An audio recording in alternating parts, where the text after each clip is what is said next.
40 жилийн тэртээ байгуулагдсан Эрдэнэт хотын хүн ам 100 мянга холд авжээ. Анх энэ хотыг цогцлоохоор Монгол орны өнцөг болон аймаг сум бүрээс залуус илгээл дээр ирж байсан бол өнөө цагт хөгжин дэвжиж байгаа эдэр залуу энэ хотод ажиллаж амьдрахаар шилжин ирэхстийн тоо жилээс жилд нэмэгдэж Эрдэнэт хотын хаяа шин суурьшлийн бүсээр тэлсээр байна. Хүн амын тоо нэмэгдэхийн хэрээр түүнийг дагсан асуудлууд араасаа ундарч байдаг. Хотын бүтээн байгуулалт, дэд бүтцийн хэрэгцээ шаардлага, иргэдтэй чиглэсэн нийгмийн салбарын үйлчилгээ зэрэг олон асуудал үүснэ. Тэдгээрийн нэг нь эрүүл мэндийн үйлчилгээ. Өсөн нэмэгдэж байгаа хүн амд эрүүл мэндийн үйлчилгээг чанартай, хүртээмжтэй үзүүлэхэд тулгамдж байгаа асуудлууд бий ч тэдгээрийг шийдвэрлэх чиглэлээр улсын болон орон нутгийн төсвийн хөрөнгө оруулалтыг нэмэгдүүлж ажилласны үр дүнд олон ахиц дэвшил гарчээ. За 2012-оос 2016 он буюу сүүлийн 4 жилд эрүүл мэндийн салбарт эрүүл мэндийн спортын яам, олон улсын хандивлагч байгууллагууд, орон нутаг, за хувь хүн одоо бусад хандивлагч байгууллагуудын дэмжлэгтэйгээр нийтдээ 8.8 тэрбум төгрөгийн хөрөнгө оруулалт хийгдсэн байгаа.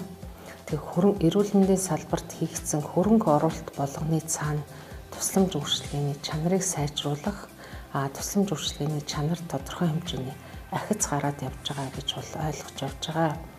100 мянга гаруй хүн амд үйлчилж байгаа эрүүл мэндийн 8 салбар 127 эрүүл мэндийн байгууллагад нийт 1300 эмч совилогч, эмнэлгийн тусгай мэргэжилтнүүд ажиллаж байна. 2012-оос 2016 онд Орхон аймгийн эрүүл мэндийн салбарт улсын болон орон нутгийн төсвийн хөрөнгө оруулалтаар мөн олон улсын хандивлагч байгууллага сайн санаат иргэдийн тусламжтайгаар 8.8 тэрбум төгрөгийн хөрөнгө оруулалтын ажил хийгдсэн. Сүүлийн 4 жилд улсын төсвийн хөрөнгө оруулалтаар эрүүл мэндийн салбарт бүтээн байгуулалтын, эмнэлгийн тоног төхөөрөмжийн болон их засварын олон ажил хийгдсэн. Тэдгээрийн нэг нь нийгмийн эрүүл мэндийг дэмжих төвийн байр юм.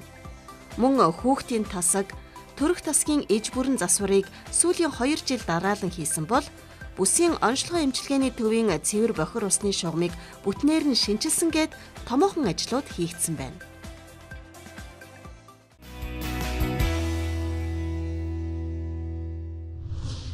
Ерөнхийдөө энэ яг засвар хийгээд яг орж байгаа анхны хүн баг анхны үйлчлүүлэгчээр байсан маа. Тэгээд ерөнхийдөө айгүй гоё болсон байна. За энэ өрнөх боломжийн хооч үеийн бодлого боломжийн басан байна. Тэгэхээр одоо хаал үүд сонх мөнөө шилт сонх талтай урдын бол битүү хаалгатай байсан байна. Одоо бол мөвчтнөө гээд энэ халаад манад ороод хянах боломжтой өчнөө амар тайван байдлыг хамгаалах боломжтой тавхамжтай болсон байна. Хүүхдэд одоо бие засах орчин, асаргаа суулгаа хийх орчин бүрдсэн. Мөн одоо өрөө болгон карантинтай болсон. Орчин нөхцөл сайжирсан гэж үзэж байгаа. Ажиллаж байгаа эмч суулгч үйлчлэгч нарын гэсэн ажил илүү сайхан одоо урам зоригтой ажиллахад бас таатай нөхцөл бүрдсэн байна.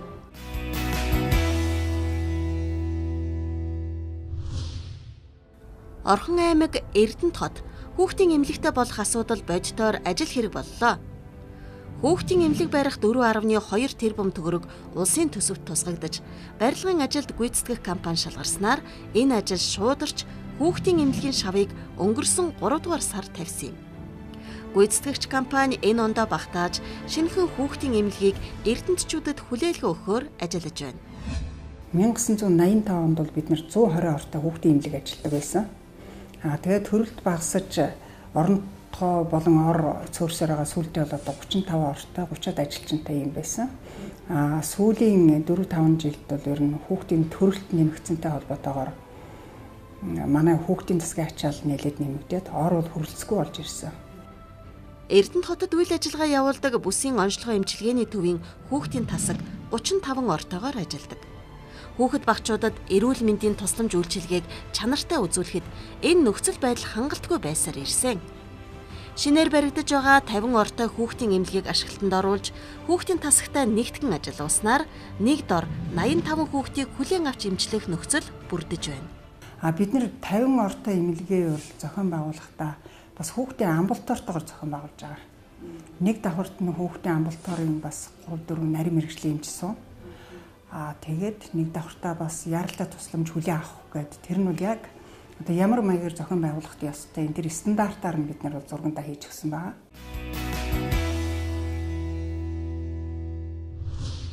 За хоёр давхар бол төрх өрөөнөд байрладаг гол одоо хэсэг байсан. За орон нутгийн хөрөнгө оруулалтаар 79 сая төгрөг одоо шийдүүлээд засвараа хийгээд 3 сарын 7-наас эхлээд өнөөдөр бид нь одоо энэ төрх тасгийнхаа засварын ажлыг дуусгаад хүлээж авч байна. За энэ ингэж авснараа бол энд төрж байгаа хүмүүст бол ээлтэй орчин бүрдсэн байж байгаа. Жишээлбэл одоо ажилчид ч гэсэн ээлтэй орчин бүрдсэн. Энд бол 2 төрх өрөө байсан бол шинээр бол 6 төрх өрөөтэй болсон байж байгаа.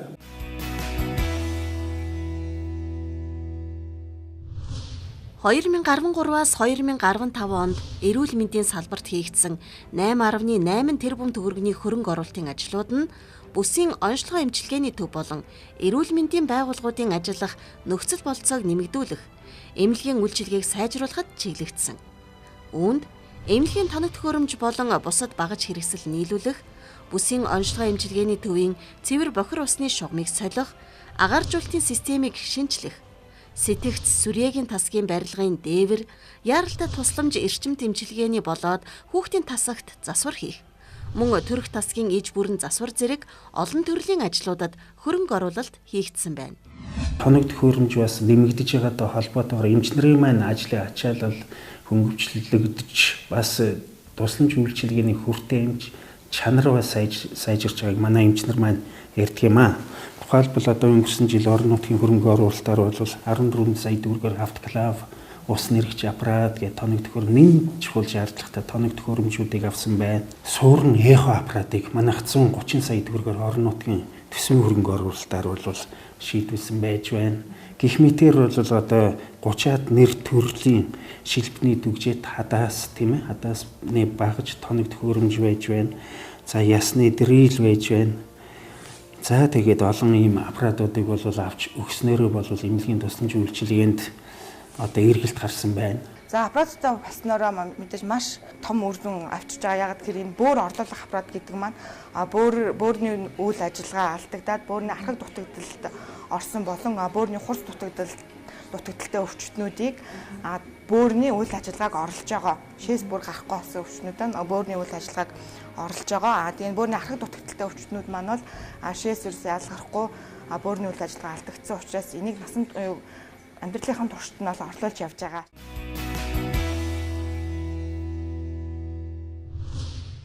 За мөн 15 онд бид бүхэн одоо дэнжин эмнэлэг гэж ярьдаг. Дэнж багт байрлах уламжлалт эмчилгээний тасгийг нээн ажиллууллаа. За энэ бол одоо Орхон аймгийн төдийгүй Ханган бүсийн төвийн хэмжээнд бол одоо эмнэлгийн тусламж үйлчилгээг иргэдэд ойртуулсан, бас төр хувийн хөвшлийн өрсөлдөх чадварыг нэмэгдүүлсэн их сайхан үйлчилгээ болсон гэж ингэж манайхан дүгнж байгаа.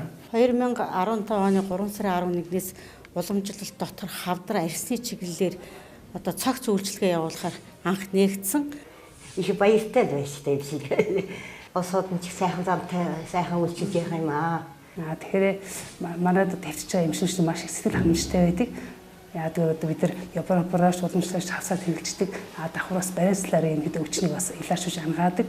Одоо миний гар мөрийн хурууд нь сүдэлдэг байсан чинь тэгэл юу яж чинь зүү тавиал барай хийгээл засал хийгээл зүгээр төөнөрт хийгээл эднээсээ хийж шал өөр болоо хөдөлгөөнтэй болоо хөдөлж барьж байна. Мөн манай хөнгөвчлөг хорт тавдрын хөнгөвчлөлийн эмчилгээ бол дан ганц эмийн эмчилгээш хөнгөвчлөг уламжлалт эмчилгээ мөн хавсарч байвал илүү үр дүнтэй гэдэг юм бэ гэдэг нь бол энэ дээр харагдаж байгаа. Арьсны өвчлөлийн талаар бас буурж байгаа арьсны тасаг гэж ганц ч байгаагүй. Эмнэлгийнхаа тусламж үйлчлэгийг чанаржуулахын тулд өчнөө олон ажил өөрсдийн бөгөөд байгууллагын хүчээр бол зөндөө ажил хийгдсэн байгаа. Энд бол нэгдүгээр дуут хонх одоо жишээлбэл өвчтөн палатанд одоо тариагаа хийлгээ дуусгах юм бол би энэ одоо эвгүүрэхэд бол совилогчийн эмчигээ дуудах дуут хонхтой ерөнхийдөө манай орчинч ерөнхийдөө нөгөө зочид буудлын зохион байгуулалтаа доторож орлондод аяд тухайг хангасан.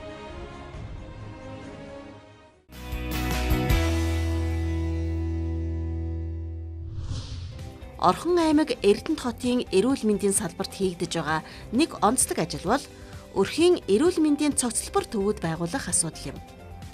Өөрөөр хэлбэл өрхийн эмнэлгүүдийг орон сууцны болон зориултын бус байрнаас нь гаргаж, орчин үеийн стандарт шаардлага хангасан байртай болгох ажил хийсэн юм а. Тэгэхээр бид нэр анхан шатны тусламж өөрчлөлтийг дэмжихгүйгээр, чанарын өөрчлөлт гаргахгүйгээр эмнэлгийн тусламж өөрчлөлтийг сайжруулна гэсэн ойлголт бол байхгүй гэж би харж байгаа. Энэ хүрээнд өрхийн эрүүл мэндийн эхний цогц төвийг ашиглалтанд оруулсан байна. Тухайлбал, гэр хорооллын 2 өрхийн эмнэлгийг нийтгэж, Аршаанд наран уртын гол, цагаан чулууд, шанд гэсэн 5 багийн 12 мянган иргэдэд үйлчлэх нэгдсэн төвийг бий болголоо. Эмнэлгийн багаж танигдах хөрөмжийн хувьд 2 эмнэлэг нэгдсэн. Ер нь стандартын дагуу байх ёстой багаж танигдах хөрөмжийн хангалт бол 96.8% хангалттай байгаа. За нөгөө нэг тал нь юу гэхээр бид нар бас яг үйлчлэх хүрээний хүн амын дунд байршилж байгаа. За энэгээр бол бас иргэдэд ээлтэй орчин бүрдэж байгаа. Нөгөө нэг асуудал нь болохоор бид нар үйлчилж байгаа багийнхаа багуудтайгаа нэг байранд байж байгаа учраас нийгмийн халамжийн асуудлыг шийдвэрлэх, нийгмийн эрүүл мэндийн тусламж үйлчилгээг багаараа зохион байгуулах, эмнэлэгтэй үзүүлчин, багтайгаа харьцчин, бусад тусламж үйлчилгээгээ бас эндээсээ авчдаг. Энэ талууд нь бол ээлтэй орчин бүрдсэн гэж үзэж байгаа. Юу давгүй шүү. Тэр чинь хууч нүүд юу л явдаг гэсэн шүү дээ. Нэгдсэн эмнэлэг рүү одоо тэгээ ойртсон болохоор тэгээд хамаагүй дээрээ багцсан маяг хэлбэл өрхийн эмнэлгийн энэ суулагч нар одоо элдв зүйн харилцдаг, цаг хугацаанд нь тариагийн маань хийж өгдөг. Тэрүүнд би баяртай байна. Өрхийн эрүүл мэндийн цогц төвийн дараагийн шийдэл орон сууцны хорооллуудын өрхийн эмнэлгүүдэд чиглэсэн юм. Орон сууцны 2, 3, 6 дугаар хорооллын өрхийн эмнэлгүүдийг орон сууцнаас гаргаж, орчин үеийн стандарт шаардлагыг хангасан байртай болгох зорилгоор орон нутгийн төсвөөс хөрөнгө оруулалт хийж 915 сая төгрөгийн өртөгтэйгээр өрхийн эрүүл мэндийн цогцлбор төвийг барьж ашиглалтанд орууллаа. Мэдээж нэг орон сууцны зориултын байранд тэгээд цөөхөн өрөөнд жишээ нь 4 өрөө байранд л өрхийн эмнэлэг үйл ажиллагаа явуулж ирсэн шүү дээ. Одоо бол ингээд зориултын яг стандартанд тохирсон тийм хэмжээ метр квадратанд тохирсон тийм өрөөнүүдтэй жишээ нь болчихж байгаа жишээ нь. Тэгэхээр нөгөө хүмүүст ч гэсэн бас тийм ая тухтай үйлчлүүдийн нөхцөл нь бүрдчихэж байгаа. Энэ төв ашиглалтанд орсноор дээрх хорооллын иргэд ая тухтай орчинд эрүүл мэндийн анхан шатны тусламж үйлчилгээ авах нөхцөл бүрдэж байна. Энд бол одоо өөрчлөгдсөн юм их л байна л да. Адгийн наацх нь ороод үзүүлэхэд сувах сандалчгууд энд чинь нэг ийм айлын квадраттай эмчнэр маань суудаг.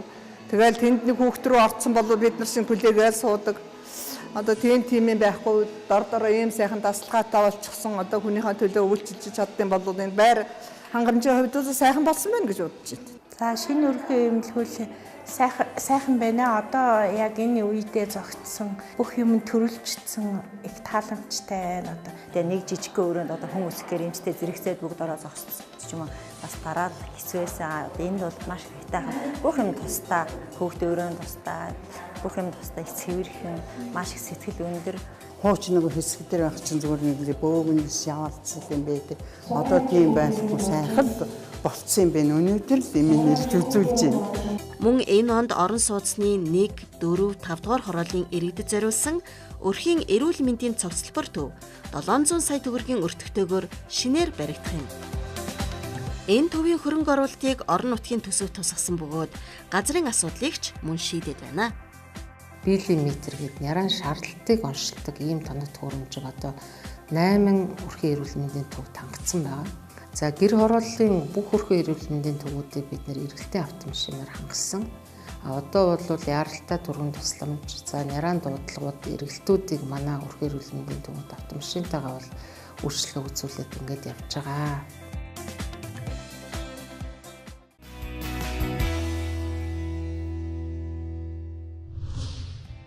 Эрдэнэт хотын эрүүл мэндийн салбар төдийгүй улс орны хэмжээнд эрүүл мэндийн чухал ач холбогдолтой хөрөнгө оруулалт бүтээн байгуулалтын нэгэн ажил Орхон аймагт хийгдсэн нь Медипас эмнэлэг юм. Эрдэнэ төлөвлөрийн 35 сая долларын хөрөнгө оруулалтаар байгуулагдсан энэ эмнэлэг Япон улсын орчин үеийн эмнэлгийн тоног төхөөрөмжөөр хангагдсан онцлогоог өндөр түвшинд нарийн хийх хүчин чадалтай бөгөөд Японы эмч мэргэжилтнүүдийн ур чадвар менежментээр Монгол улсад үйл ажиллагаа явуулж байгаагаараа онцлог юм. Ер нь манайх одоо бүтэн хөдөлмөрийн чадлаар ажиллах бэлтгэл бол явагдаж эхлээд байна. 1 сараас эхэлсэн. Сарын өмнөөс эхлээд лаборатори маань ажиллаж эхэлсэн. Дурангийн тасаг маань ажиллаад эхэлчихсэн байгаа. Дүрс онцлогоо бол 2 сарын өмнөөс ажиллаад эхэлсэн. Тэгэхээр бид нэр ер нь шаардлагатай үндсэн тасагууд маань ажиллаа нээсэн. Эрүүл чирэг эрэгтдээ Эрдэнэт хот Орхон аймаг байх зорилгыг орон нутгийн зүгээс тавьж энэ бодлогынхаа хүрээнд өнгөрсөн 3 жил гарангийн хугацаанд багагүй хөрөнгө оруулалтын ажлуудыг эрүүл мэндийн салбарт хийлээ. Нүдэнд харагдаж, гарт баригдсан бодтой олон үр дүн гарч байна. Эмнэлгийн тоног төхөөрөмжийг шинчилж нэмэгдүүлж, шаардлагатай засвар үйлчилгээнүүдийг цаг тухайд нь хийснээс гадна хамгийн гол нь хүүхдийн эмнэлэг, өрхийн эрүүл мэндийн цогцлбор төв, Медипас эмнэлэг гээд улсын хэмжээнд анхдагч болж үлдэх олон сайн ажлууд Эрдэнэтийн эрүүл мэндийн салбарт хийгдлээ. Үйлдвэржилт, эдийн засгийн үр нөлөө болон нийгмийн бусад үзүүлэлтээр улсдаа тэргүүлж Монгол улсын хөгжлийн тулгуур болж байгаа Эрдэнэт хот маань улам бүр цэцэглэн хөгжиж хүн ард нь эрүүлэнх байх болтугай.